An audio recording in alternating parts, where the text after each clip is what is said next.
We're injecting DNA into your baby from eggs and monkeys and horse serum. This is going to impair your child's fertility later in life. Here in the United States, we're a very mandated vaccine. You can't go to school unless you're vaccinated. So I went to looked at Europe. Almost every single country in Europe has a different schedule from each other and from us. That's interesting. If the science is so certain, why are they doing different vaccines at different times? There's a lot of montages of it's 100% effective. Well, it's partially effective. Now you have to take the next shot. Now you have to take the third or fourth booster, and there was really no end. Does age matter in childhood vaccine? We are giving these vaccines with known toxins such as neomycin, formaldehyde, aluminum, and I am seeing kids present differently with the same diseases, but their presentation is much more intense and severe and long-lasting than it was prior to COVID. I took the Johnson & Johnson COVID vaccine in 2020. I genuinely believe that my immune system was shot. There was a statistically significant correlation between the MMR vaccine and autism in African American males. Do you believe there is an overarching, sinister cabal of people who are pushing the vaccines? I'm obviously referring to Big Pharma. Is there a coordinated effort to scare the shit out of us on certain things to try to push their product and make us feel better about it?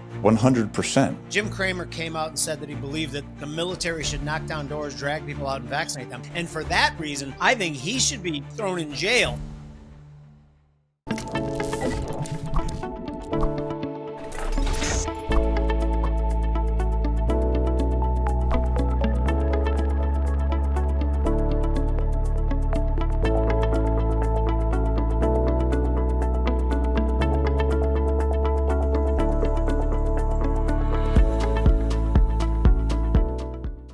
As you can tell, Dr. Thornburg, we are very professional and we know what we're doing. We run a tight ship. This is the Future's I love Edge. it. I am Iuirio. That's Bob Iaccio. We have a special guest today, but I'm going to get to in a second. But first, some housekeeping. Our sponsor, we always talk about how big conglomerates control the food system in this country. There is something we can do about it, and that's to patronize small independent farms. We like Independence Arc Farms in Arkansas, grass-fed, grass-finished beef, not one of the huge conglomerates. Please go to their website and give it a try. Also, sometimes we talk about different charities on this show too that we are interested in. There's something I want to bring up to you. And again, this is not the March of Dimes or the Red Cross. These are smaller things that if you read the story and you think you can help, please do. And that's Kimberly Peters. She's dealing with her mother who's been in and out of institutions from schizophrenia. And she's put up a GoFundMe page.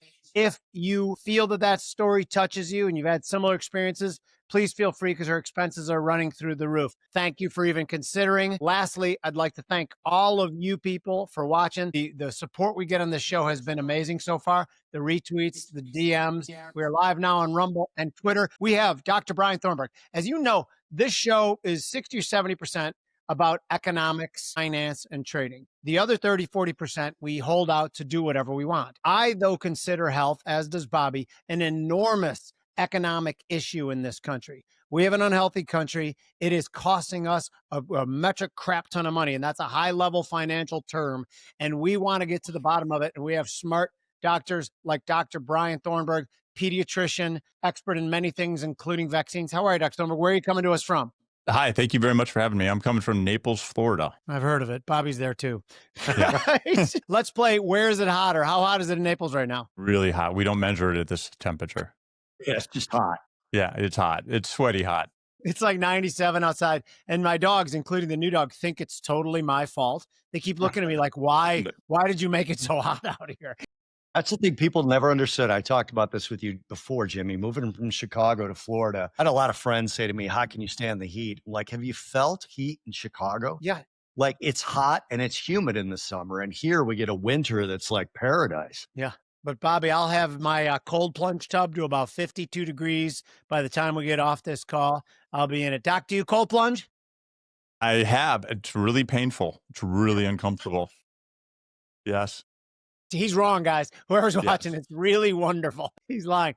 Okay, so let's talk about some serious things, because the first thing I'd like to talk about is something that's obviously in the forefront of the news, and it has been since the election, and that's vaccines. So vaccines have been in the spotlight because I don't think anyone is going to question the fact that at the very minimum, we were lied to about the COVID vaccine and its efficacy and its what it actually does.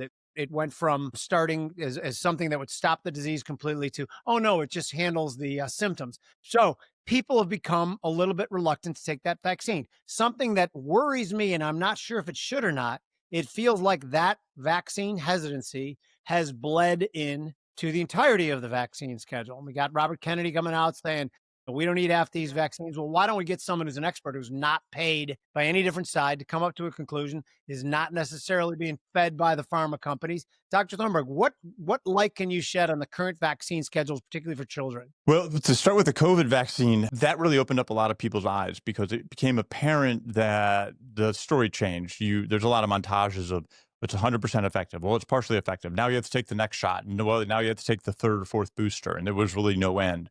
And then we started to learn about the fact that the spike protein just didn't stay where they said it was going to stay, which is at the injection site, but it actually spread to other parts of the body. And it appears to have had a propensity to go towards the ovaries in women and other hormonal parts of the body. And so that opened up a lot of parents' eyes. I would say that in my 25 years of practicing pediatric medicine, that 2020 time period is when more people showed up at my door to be a pediatrician, because I have this perspective of, let's look at vaccines as an option to health. And there is, in my opinion, there's not absolute long-term safety in the studies that are available. And so that COVID really unveiled and kind of lifted up the veil that science likes to wear around, almost like an emperor's new clothes. And they wanted to know more about other vaccines. So that started a discussion into the rest of the childhood immunization schedule. And so when you stop and look at all the different vaccines, I like to divide vaccines into different categories, because not every vaccine has the same risk profile. For instance, polio hasn't happened naturally in the United States since 1979. So that doesn't have the same concern as, say, pertussis, which is happening all the time. So what's pertussis? Pertussis is whooping cough. Okay, yeah, got it. Okay. Yeah. So I started to kind of create a schema for my parents in the practice to help them understand that not all vaccines have the same risk profile, and that we should look at them individually instead of as a collective group and just take them all because that's what's on the schedule. So and this is just for the first year of life, because there's obviously different risk profile for your first year of life with an immature immune system compared to, say, a 15-year-old who can go out and have sex or do drugs or get a tattoo or something like that.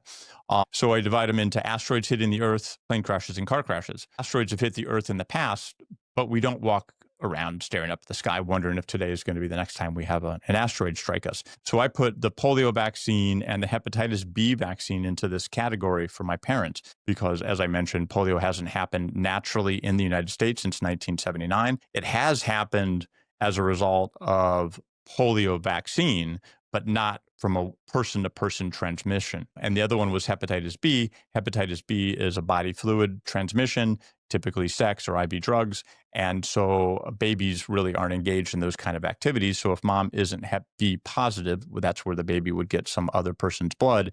The baby's not going to go out and have any activities that are going to lead to hepatitis B.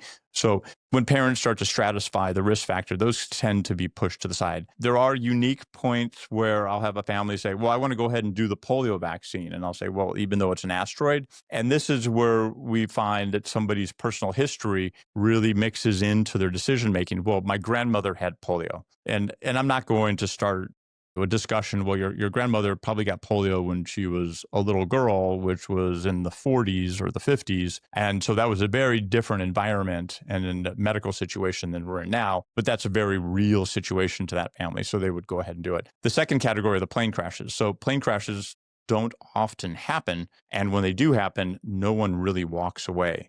And those are going to be your meningitis vaccines. So that's going to be your Prevnar vaccine and your Haemophilus influenza type B vaccine. Those two have an incidence of about 1 in 1 million to 1 in 2 million. And just like a plane crash, not very common. But if your child, baby contracts one of those two diseases, there is a 50% chance that they're going to have lifelong neurological problems, and they could even die as a result of having bacterial meningitis. So those tend to be prioritized as I schematize all these different vaccines. And then my last category are car crashes. Car crashes happen every day. Almost everybody walks away from their car crash. A few people don't walk away from their car crashes.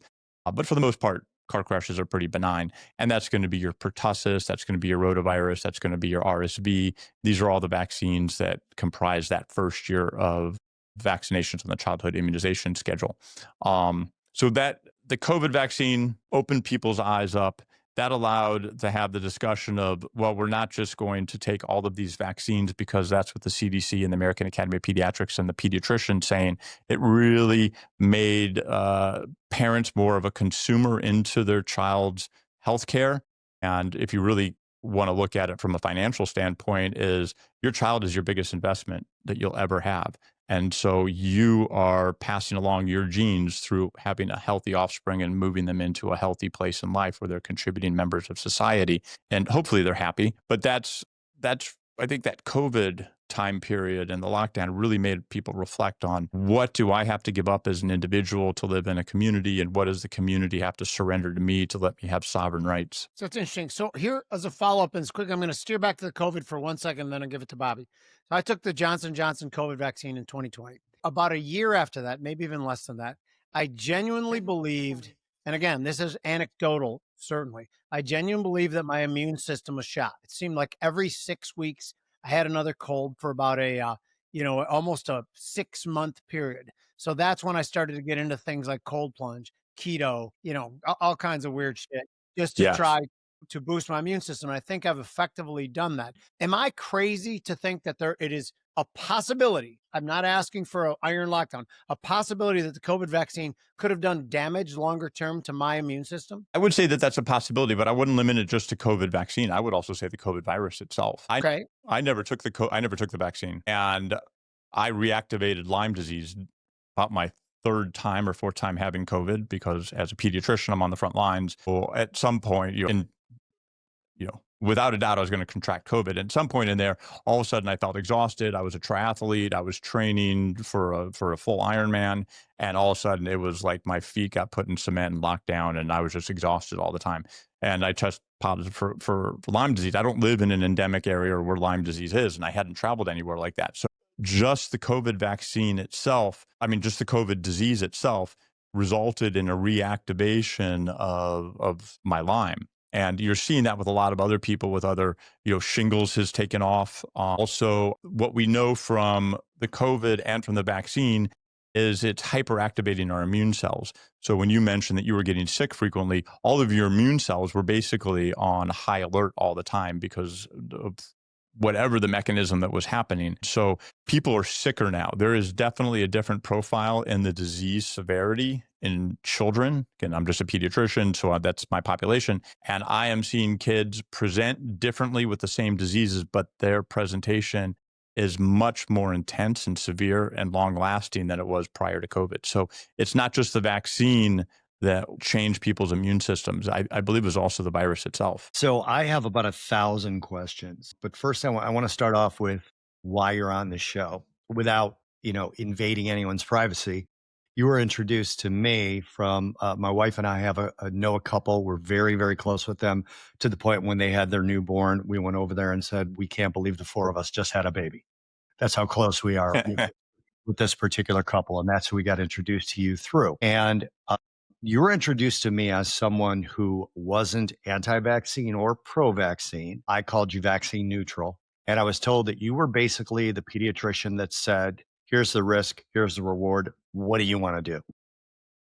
Yes. Which I think is fantastic. I've had personal experiences as an adult where a doctor said, I want you to do X. I said, I don't want to do X. I've done X before and I didn't like what it did to me. Why can't you just say X is statins? Why can't you say it out loud? Exactly what it is. It's okay, statin. good. Yeah. Statin. I thought we just good. You say didn't what take we it. think here on this show. And this particular you're right, Jimmy. And I've said it before on this show, right? Yeah, right. This particular doctor said, well, I think you need to find another doctor. And excuse me for my language, I thought that was shitty. I thought it was one of the worst things I ever heard. And when I heard about this from you, I was like, that's refreshing. When did that happen with you? Not to say you were ever like the other doctor. Well, obviously you were trained in medical school, just like they all were. Yes. And I had one doctor. We've had Dr. Robert Malone on here. We've had Dr. Robert Lufkin, who wrote The Lies I Taught in Medical School, which is a phenomenal book. Dr. Sean Baker, who's like the sort of, the most well-known carnivore doctor out there that I can think of anyway. Everybody learned in the same sort of institutional setting, right? So when did you come across and go, I'm not sure if what they taught me is exactly what I should be prescribing to my patients? Yeah, that's a great question. That's actually, I have a 4-hour vaccine lecture, and I've been doing this. I wrote my first paper on vaccines in 2007. So if you're looking for a date, it was 2006 or 2005 when I first started. And then the way it came about was in medical training, we move through medical training by knowing the answer. It's for the most part, it's just a lot of memorization and regurgitation. And if you see students in a hospital following, it's very hierarchical. You have the attending, and then you have the fellows, and then you have the residents, the interns, and then the medical students, and everybody's following around. And they'll start with the youngest member of the group, and they'll move their way up. And it's called being pimped, where they'll ask questions and they'll keep moving up the hierarchy until, hopefully the fellow knows the answer. Otherwise, that would be quite shameful. But you learn to avoid feeling ashamed, and you learn how to give the right answer. And that's how you move through medical school, because they're teaching us. And when you're learning something, and I'm making an analogy to tennis, I can't walk onto a tennis court and never played before and tell the instructor I'm not going to hold the racket as they're telling me to hold the racket and expect that I'm become proficient. There has to be a surrendering to a system that works. And so that's what happens in medical. There's so much education, there's so much knowledge that you have to move through it fast. You're first passing it, so you don't have a deeper understanding of the nuances or how it might be contradictory in other areas or may not make sense at all. And you're just in survival mode. And then, part of the training, a little different now, but back when I trained, there weren't residency work hours. So I could work 100 hours a week, 120 hours a week. Every morning, I would have to sit in front of the entire pediatric department and defend what happened overnight in the hospital, because there were only 3 of us that were left behind to hold the whole hospital down. And you had to defend yourself in front of all of your attendings and all of your peers. And my favorite general pediatrician, he really had a huge impact on how I looked at medicine. He's now a professional photographer. So we always had he was very academic. He went to Harvard, but he was also artsy on the other side of it. So I really appreciated his well-roundedness. And he would say, I never accepted patients when I was in private practice who didn't vaccinate, because if they didn't vaccinate, I knew there would be a problem when it came to something else. Say, we need an antibiotic for this disease, and there might be a pushback. And he just didn't want to be put in that kind of medical legal situation. So admiring this man and leaving residency and not having a 360 perspective on all of parenting and medical care and pediatrics and what's happening, I came out and I told my nurse, I'm not going to accept any patients who do not vaccinate. And she's still my nurse now. This is 2003, and she's still my nurse now. But then I had patients start to hand me information in the rooms. They'd say, we don't want to vaccinate. And I said, okay. And at first I was like, we're not, I don't know about this. And I kind of pushed them off, and I said, well, we'll just table this till next time. I didn't want to throw them out of the practice. And I didn't know how to deal with it, because it was much more pernicious than I had thought it would be. And then I was looking at these parents going, well, you guys aren't idiots. I know I'm in Naples, we kind of all know who the other people are in our community. You guys certainly aren't idiots. Why are you holding such a non-scientific perspective? This doesn't make any sense. And then I asked finally, can you give me some literature? And so somebody handed me some literature. And so I started doing my own research into the topic. And that's when I realized that vaccine research is really focused on short-term safety and the longer-term efficacy, which is not the same as safety, or looking at long-term negative profiles, and cost-effectiveness.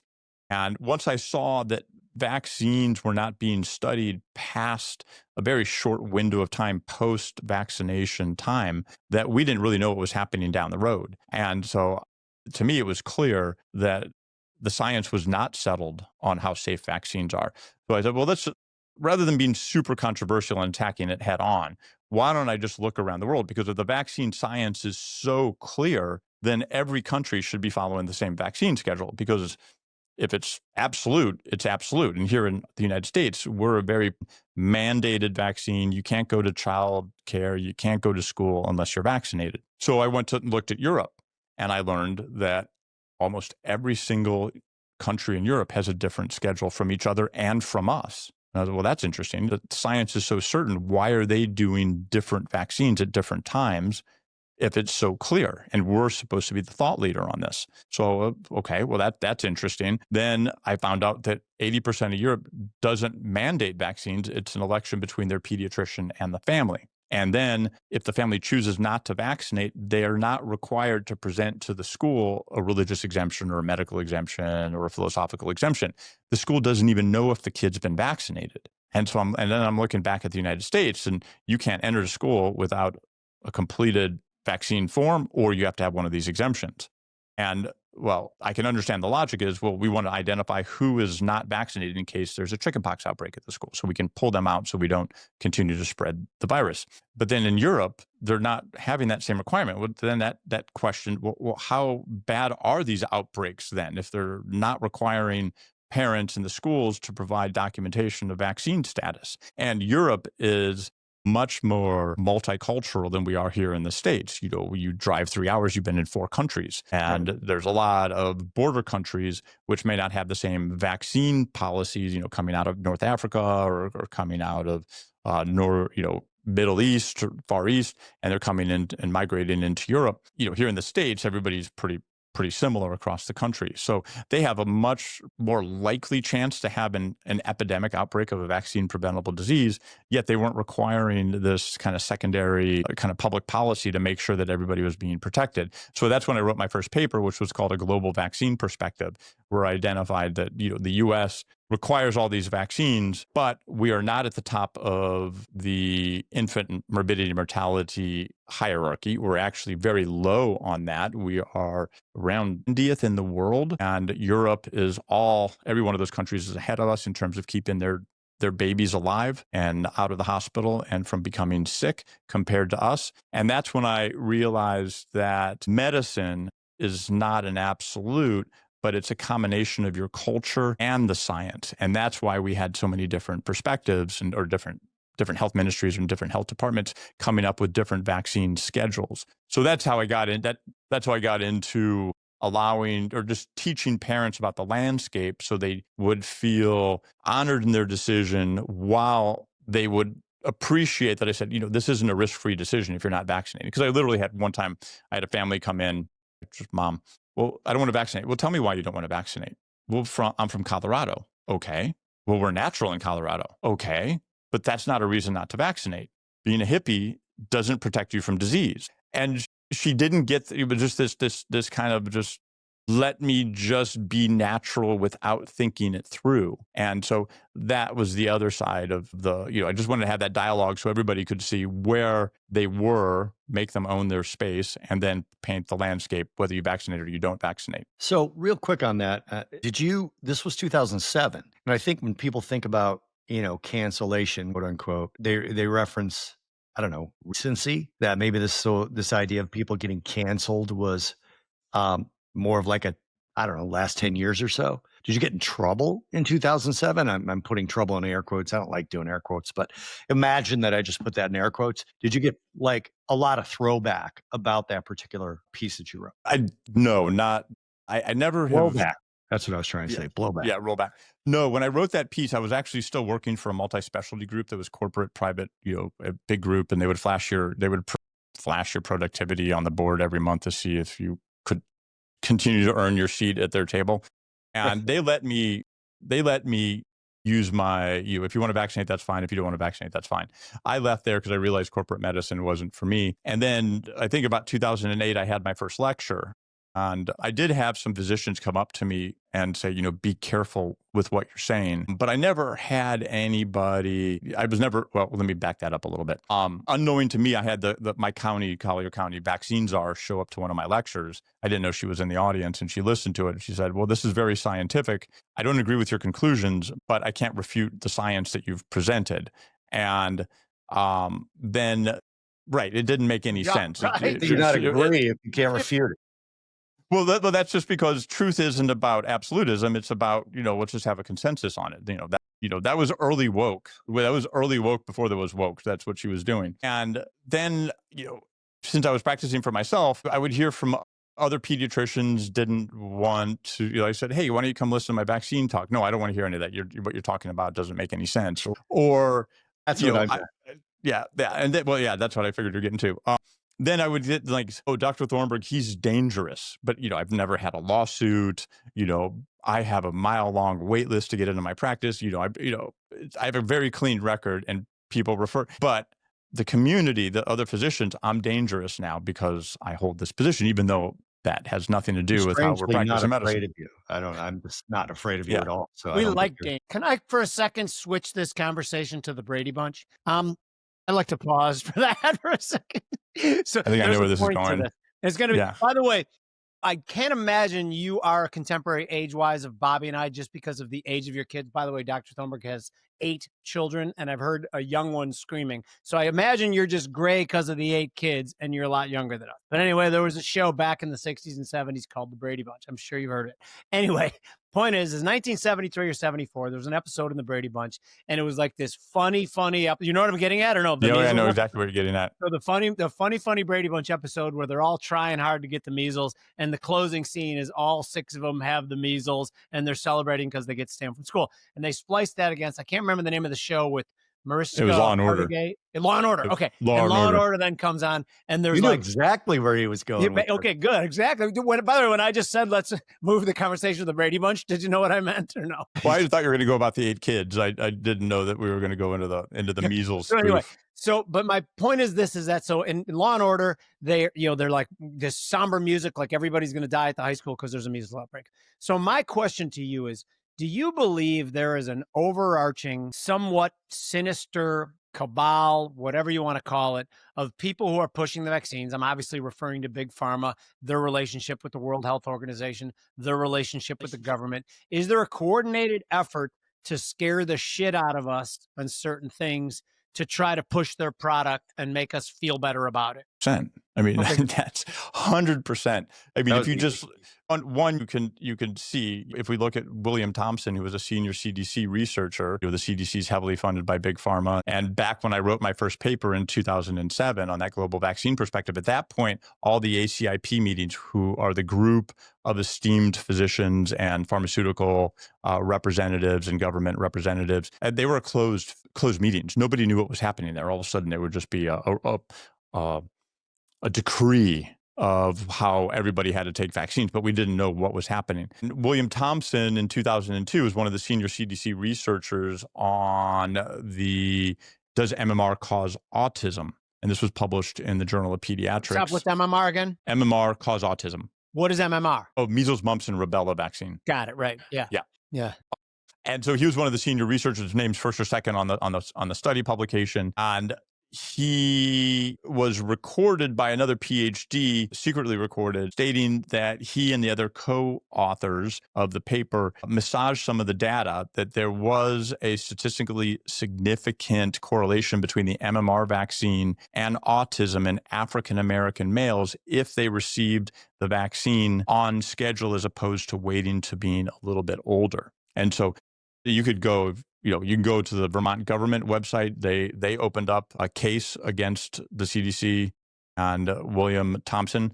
The U.S. Senate did the same thing. The head of the CDC did not allow William Thompson to speak at either of those hearings. But if you just Google William Thompson, he did submit a public apology through his attorney. He hired a whistleblowing attorney and published an apology letter that they did this with the data, but he still believes in vaccines. So there is a coordinated effort to mislead people. And just yesterday, the American Academy of Pediatrics published a policy statement that all non-medical vaccine exemptions should not be allowed, which means the philosophical and religious exemptions should be thrown out. Wow. That's just mind-blowing to me. Oh, it's mind-blowing. I mean, they're doubling down with RFK there. Yeah, there's no question. So tell me this. Do you believe, theoretically, there's books written on this, the John D. Rockefeller, started funding all these things, selling a lot of his petroleum products to it. And this is kind of filtered into the groupthink. In the 90s, when it came out that pharma could advertise directly to consumers, I was for that. It seemed like capitalism to me. I was dead ass wrong. Do you think that the big pharma has gotten so much control? And again, they are completely conflicted as far as fiduciary responsibility to their shareholders to push product. They are not responsible necessarily to the patients that they're giving their product to. Do you think this is just an absolutely messed up system at the time, right now? It completely is. I believe that the pharma lobby contributes more in their lobbying than I think all the other lobbyists, the next 3 or 4 lobbyists. Oh, yeah, no question. Yeah. I mean, the amount of money that they put into Washington, D.C. Oh, is, by the way, is and into unsurpassed. You know, it's CNBC and some of the media outlets are sponsored up to 75% by Yes. pharma. I don't know if you knew that. So when Jim Cramer, I worked for CNBC for 18 years, and when Jim Cramer came out and said that he believed that the military should knock down doors, drag people out, and vaccinate them, that's a terrible opinion, in my opinion, but it's a far, far worse opinion when you don't disclose at the time that you are being paid by the vaccine salesman. That's where your money comes from. And for that reason, I think he should be thrown in jail for not disclosing that, but that's just an opinion of mine. But Yeah, I'm going to ask you sort of a two-part question because I think they're related. The first part of it is the definition of the word vaccine. Has that changed or was it misunderstood by the public in the first place? Like the flu vaccine, I know people get the flu vaccine, they still get the flu. So I decided never to get the flu vaccine. I'm like, whatever. I mean, I survived flus just fine.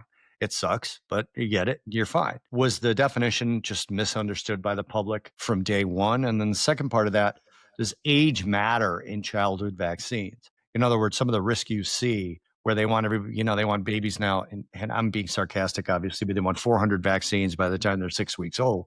Does the age that they get the vaccine lower risks? I would think that would be sort of an obvious conclusion to make as a layman. Well, the definition, let's just go back. So vaccine comes from the word vaca, which is cow. And so smallpox were the original vaccine. And so that's why we call it vaccine. It was a throwback and tilt to the hat to smallpox. So the idea is that a vaccine historically was that you would take a foreign object and you would insert it inside the body. In this case, you would take the cowpox, you tap it into the body. The body would recognize that as a foreign agent, foreign antigen. The body would mount an immune response against that and then make antibodies. So if you see that disease again, in this case, the cowpox was so similar to smallpox that the smallpox wouldn't take an effect. So they'd first noticed this in the milkmaids because they were exposed to the cowpox. Then they weren't getting the smallpox. And so that's how they made the connection. So that's been the historical definition of a vaccine is put an antigen in, let the body's immune system mount a response, and then now you have protection against that disease should you see it again. With COVID, they redefined what a vaccine is because an mRNA vaccine is not an antigen going into your body. An mRNA is, in this case, is similar to the protein that leaves the nucleus, and then it's called messenger RNA. So the nucleus would say, hey, I want to make some, muscle cells. And so they would make the mRNA that codes for muscle cells, and it would leave the nucleus, and then the rest of the cell's machinery would go to work to start to make some more muscle. The mRNA vaccine, the COVID vaccine, they were injecting the mRNA. It was a lab-created mRNA, and I believe it came out of hamster ovaries, if I'm remembering correctly. I'm not 100% on that. We won't hold you to it. Yeah. And then, so now they were, instead of allowing your own nucleus to give messages to the cell on what to do, we were now taking something outside the body, an exogenous antigen, if you want to air quote that, but we were basically taking an outside of the body nuclear messenger and putting it into the body and then instructing the body what to do. So it was basically, if you want to think of it in computer terms, it was basically taking external code and putting it into and putting a bug into your system. And so they couldn't allow the old definition of a vaccine to continue because that's not what was happening. This is a medical procedure. This is not a vaccination. So they had to redefine the vaccination definition to include I think now it's that it mounts an immune response instead of it being an antigen to an immune response. Now it's an immune response, which then allow the covering of an mRNA vaccine. Does that make sense? I'm going to make sure it does. No, okay. I mean, it leads me to the idea that people, when they call somebody anti-vax, that's a complete lie. That's a complete gaslighting type of term, because for somebody to be anti-mRNA doesn't mean they're anti-vaccine by definition. No, it's totally pejorative. It's just meant to sound, antagonistic and gaslighting, and that but the current, you don't know what you're talking about. You're not scientific and all those kind of things. Do you want to go on to the second question? Yeah, please. Okay. So the baby's immune system is different than our immune system. And when the baby's inside a mom's immune system is different than when she's not pregnant, because we have two parts to our immune system. We have a cellular part, which I call like the Green Beret, the Navy SEALs, the hand-to-hand combat people. And then you have your missile launchers, which are the the antibodies that we make. So they're very targeted against very specific things. And so when the baby's inside a mom, obviously it's a foreign object. So we don't want the mom's immune system to say, hey, you're foreign. I have to destroy you because you're not supposed to be here. So the mom's cellular immune system kind of suppressed somewhat to allow the pregnancy to come to term. Similarly, as the baby's immune system is developing inside a mom, the same thing can happen in reverse. So the baby's immune system is lower on the attack side and just sits quieter. And actually on the baby, they don't really have a developed antibody side. So when the baby then comes out, they're very heavy on the more of the cellular side, but they don't have the antibodies. And so when we administer, this is where it gets a little bit complex. Let me back up a little bit. So we know that when a baby's born, all of their organ systems are not fully matured. For instance, their liver is not mature until 6 months old. Their kidneys aren't mature until 2 years old. The immune system is not mature until 2 to 3 years old. The neurological system is clearly developing for many, many years. And the blood-brain barrier is a little more porous than it is when they get a little bit older. That's why they have a higher chance of having meningitis when they're younger, and that brain is a little bit more leaky. So here we are taking a vaccine, starting at birth with the hepatitis B, and then 7 shots at 2 months old, 7 shots at 4 months old, 5 to 7 shots at 6 months old, more at 9 months old, 12 months old, 15 months old, and 18 months old. And we're activating an immune system that's immature. So that requires more stimulus. If I choose to wait on giving the meningitis vaccines, the Prevnar or the Hib, and I don't give them at the childhood schedule at 2 months old, 4 months old, 6 months old, and then again at 12 or 15 months old. So that's 4 shots in each of those series.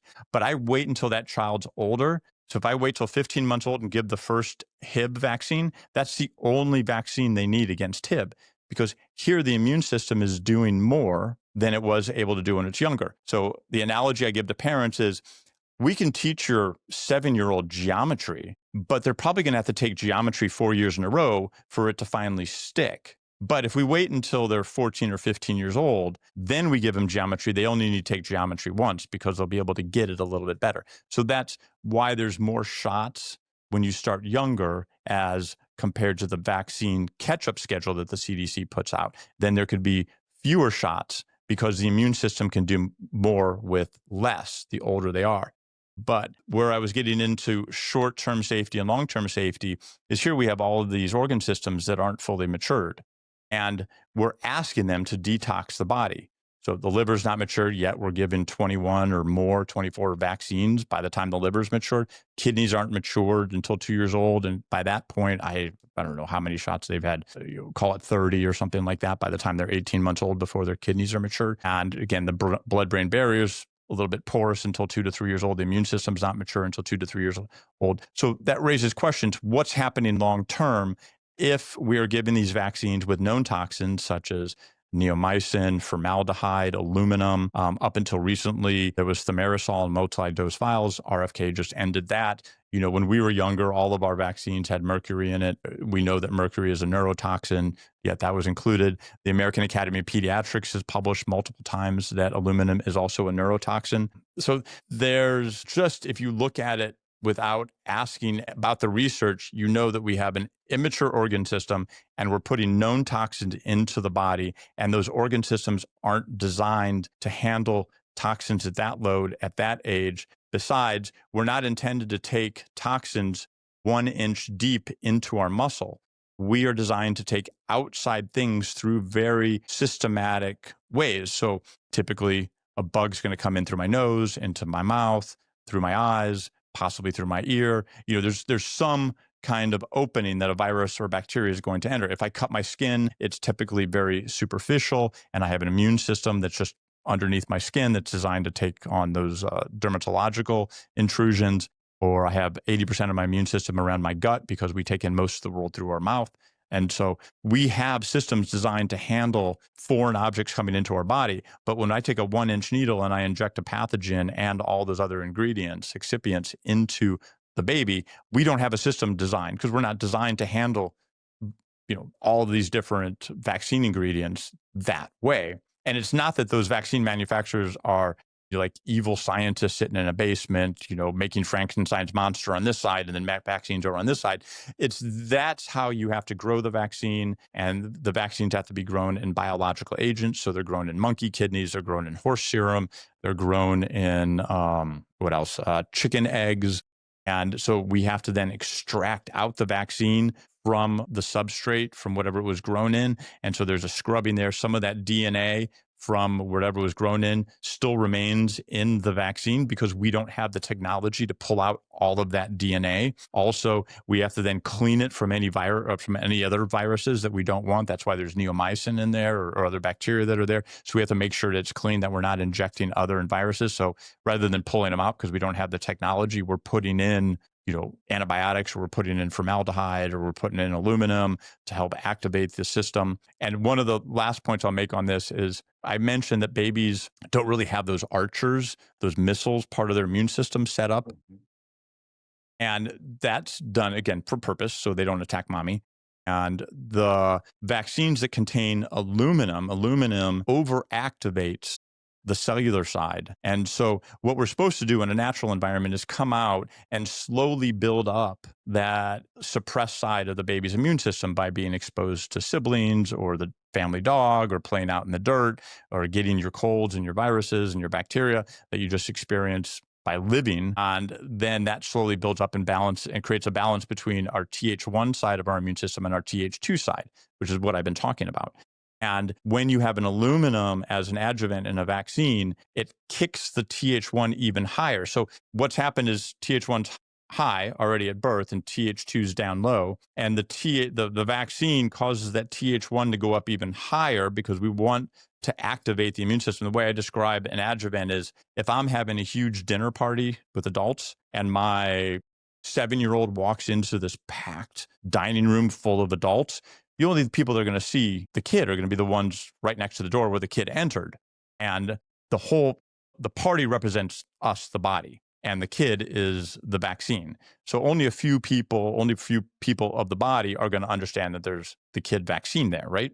But if I put that kid on the shoulders of a 500-pound gorilla and then have the kid enter the room, that gorilla is the adjuvant. That's the aluminum. And then when that kid walks through the door, everybody's head turns and stares at that kid. The whole body is aware that this vaccine has just entered has entered the system and is there to do something. So that's what happens. And that, when you look in physiology textbooks, we know if there is an uncoupling of the Th1 and the Th2 systems, as happens with the aluminum as an adjuvant in these vaccines, that leads to cancer. It leads to allergies. And what's happened since 1986? We've had an explosion of childhood cancers. We have 60% of kids have some type of chronic illness. Allergies are through the roof. Asthma's through the roof. So there is a pathway that you can understand that vaccines can cause these problems.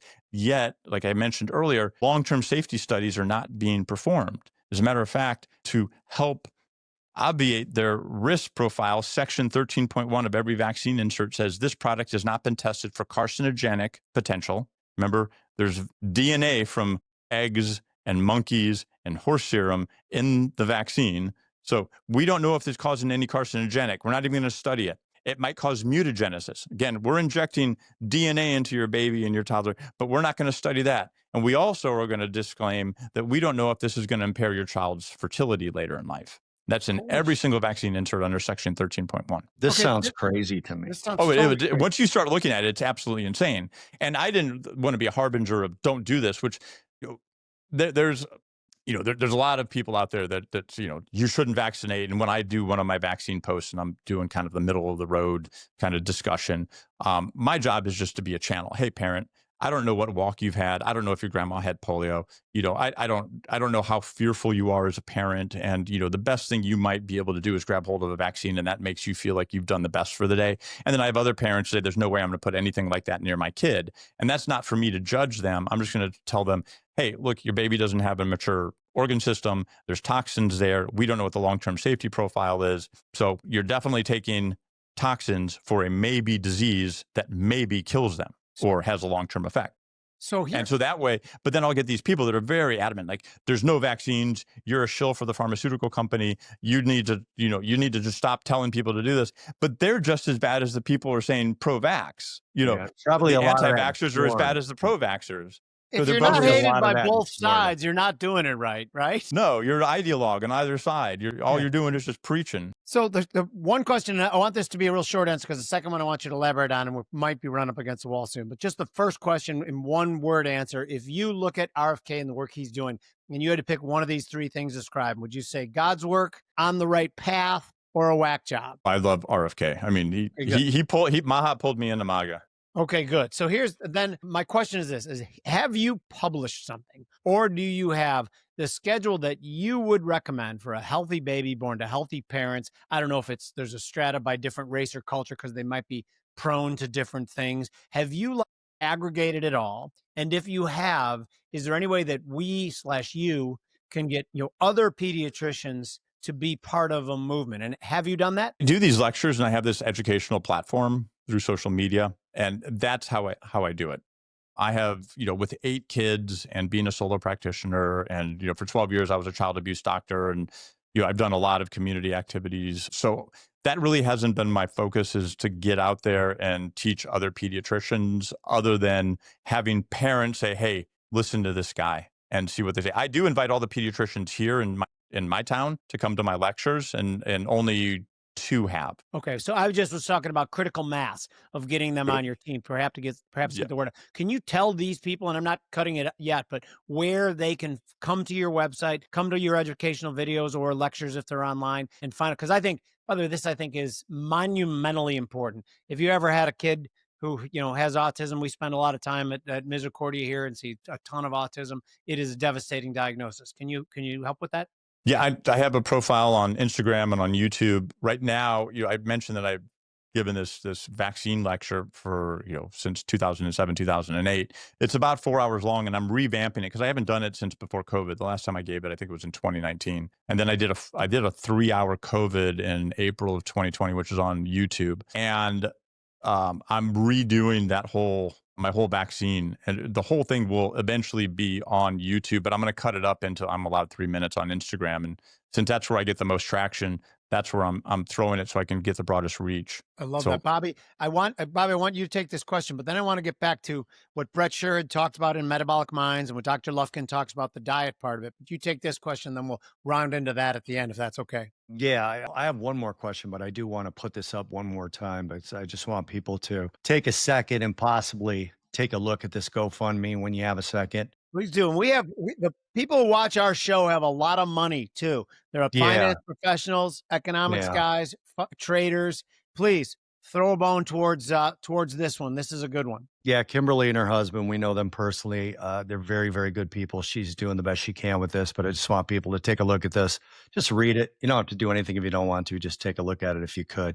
I was going to ask you about RFK as well, so I'll take it a step further from there. When you come across people who say the things that they say, I'm wondering if Florida makes a difference. So first of all, have you practiced your entire career in Florida? Because I joke about it being the free state of Florida, but I think you're actually able to, at least in the last 10 years or so, be more yourself in terms of your sort of conformist positions on vaccine. Is it easier to do in Florida? Do you speak to pediatricians in other states who are like, yeah, I'd love to be more involved with what you're doing, but I just can't here?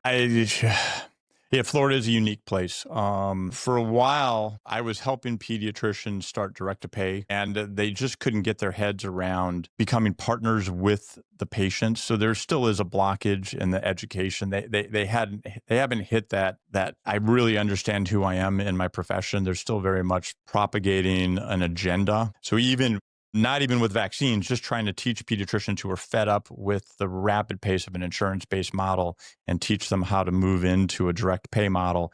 They couldn't get their head around the concept. So I haven't really heard from many pediatricians. I've heard a lot from pediatricians who said they want to get my license taken away, but not from Tell us who they are. We'll take care of them. They can't do anything. I mean, because I'm not doing anything wrong, but it's just remarkable that if you don't hold the position I hold, therefore you must be destroyed. I mean, it's the most wacky way of thinking.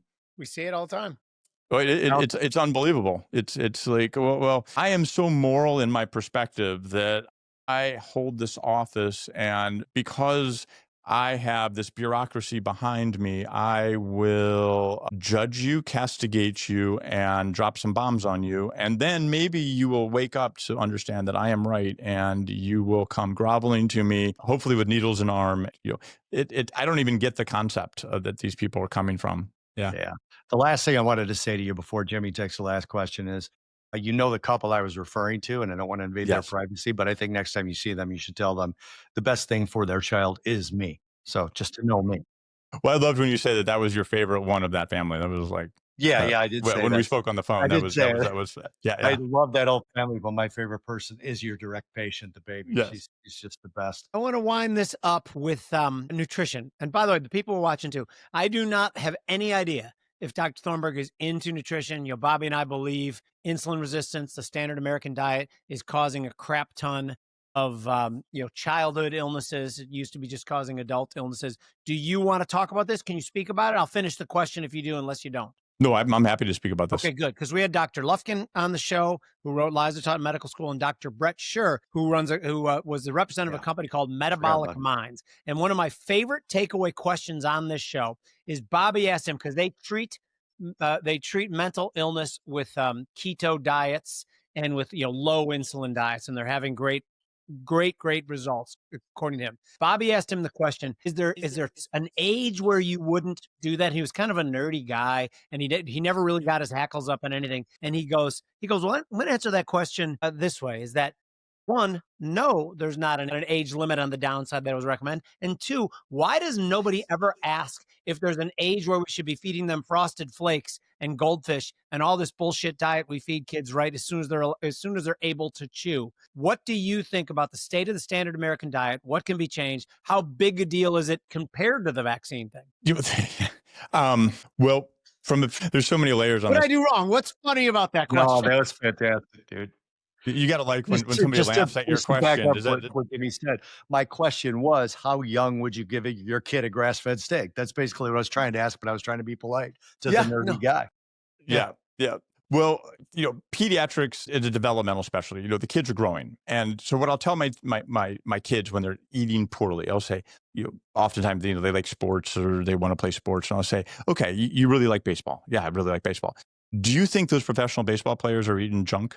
Or do you think they're eating really healthy? Well, they're probably eating really healthy. Okay. Well, they're making a lot of money. Well, they weren't making a lot of money to get there. They had to eat really healthy to get there, because that's part of the process, is learning how to control impulses and knowing what choices will push you forward in what you want to be. And so I said, look, you're a growing kid, which you know that, right? And he says, yeah. Okay. So think of yourself like a treehouse. Okay. And we're bringing lumber to build this treehouse, except we're going to buy second-rate lumber that's got cracks, it's older, it's chipping, it doesn't look good, and that's your Frosted Flakes, that's your packaged foods, that's your seed oils. Or you can go pick lumber that is natural in sugar, higher fat profile, good fats, good proteins, and we'll talk about how much protein to take per pound. And I said, so what kind of treehouse do you want to build? And so when you ask a question about nutrition in pediatrics, it's much more than just avoiding disease. We're actually building something. So, obviously, if we build it better, they're going to be more resilient against disease. With the change in the food supply over the last 30 years, we're taking 700 more calories a day than we did in the 1980s. And seed oils are being used where we weren't using those. I remember my grandmother had Crisco under the counter all the time. There was lard. But people are moving towards convenience because they're so overwhelmed. And I call this parent traps.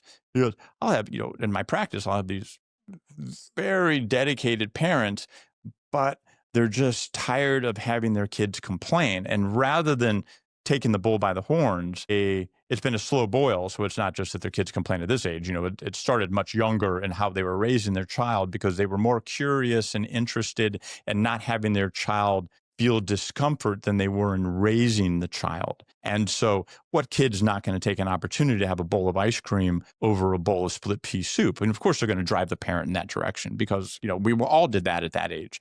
So that's the parents have to take ownership to it. The food supply is just a shell of what it used to be. It might look fantastic in a store, but the quality of the nutritional status, if we were to look at how much magnesium's in there, how much potassium, how much sodium, it's nothing compared to what our grandparents were consuming.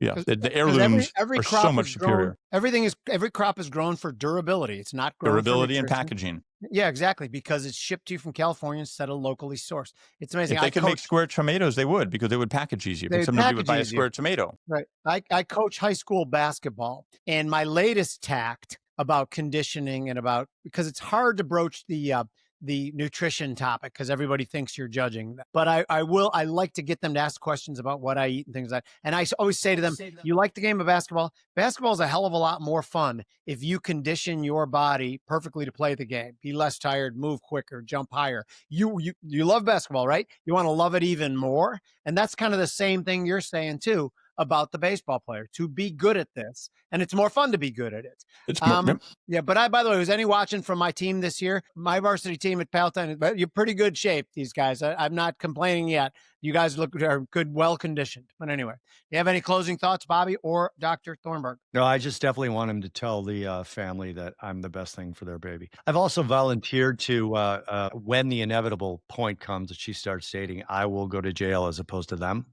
Good. Yeah. Yeah. So I will be the blunt instrument. I'm happy with that. And if my daughter Katie's watching, what are you waiting for grandkids? I mean, you've been married for like a year and a half. By the way, she'll never watch to the end. You'll never watch. That was a calculated risk. That was like the risk reward of the vaccine schedule. She'll never watch to the end. So it was a joke that she'll never see. First of all, we want to thank you people, particularly our subscribers to the newsletters. This has been such a great ride so far, and we're getting such great feedback. Appreciate it. The rest of you who watch this show, we love you guys too. Thanks for the DMs, all the feedback. We want to thank our favorite sponsor, Marco at Independence Arc Farms. We complain about big food conglomerates taking over our food supply. There's something we can do about it. We can eat grass-fed, grass-finished, farm-to-table, small, independent, regenerative farming, which, by the way, I didn't find out that they practice regenerative farming until recently. I've been eating their meat for a year and a half. Talk about burying the lead. Please try Independence Arc Farms. Thank you very much to all you guys. Remember, Bobby and I were in legacy media for 25 years, always an overzealous producer or sponsor telling us what we could and couldn't say. And as you guys might imagine, we got a little bit tired of that. This has been the Future's Edge. Thank you, guys.